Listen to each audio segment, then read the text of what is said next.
Online आपने करोड़ों advertisement देखे रहेंगे, वीडियोस देखे रहेंगे जिसमें चिल्लाकर बताया गया रहेगा कि टर्म इंश्योरेंस ही आपकी सबसे पहले प्रायोरिटी होनी चाहिए। टर्म इंश्योरेंस फाइनेंशियल फाउंडेशन है और अगर ज़िंदगी में आपने टर्म इंश्योरेंस के अलावा कोई भी टाइप का इंश्योरेंस प्रोडक्ट परचेज़ किया है, तो फिर आपने ज़िंदगी का सबसे बड़ा गलत डिसीजन लिया है। इस बारे में चर्चा करने के अलावा हम आज समझेंगे कि टर्म इंश्योरेंस लोग है ना कब परचेज़ करते हैं और इसके बारे में लोग कब सोचते हैं। मेजॉरिटी लोगों का इंपॉर्टेंट फाइनेंशियल डिसीजन होता है कि वो खुद का घर पर परचेज़ करें और उसके लिए उनको होम लोन की रिक्वायरमेंट होती है। वो नियरेस्ट बैंक में जाते हैं और उनके पास पहले से टर्म इंश्योरेंस नहीं है असाइन करने के लिए, फिर बैंक उनको कहता है कि आप सिक्योरिटी के लिए टर्म इंश्योरेंस पॉलिसी परचेज़ करो हमसे ही।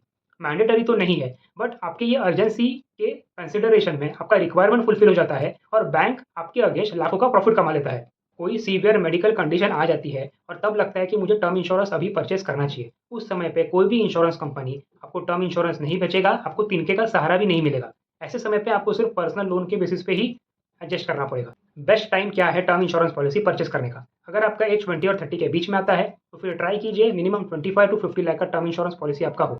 30 और 40 के एज ब्रैकेट में अगर आप बिलॉन्ग करते हो, तो फिर आपके ऊपर रिस्पॉन्सिबिलिटीज़ भी बढ़ेंगे।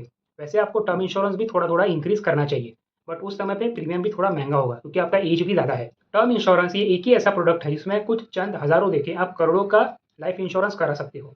और अगर आपको इसके बारे में कोई भी डाउट रहेगा, क्वेरी रहेगा, तो आप मुझे डायरेक्टली मैसेज ज़रूर कीजिएगा। Thank you.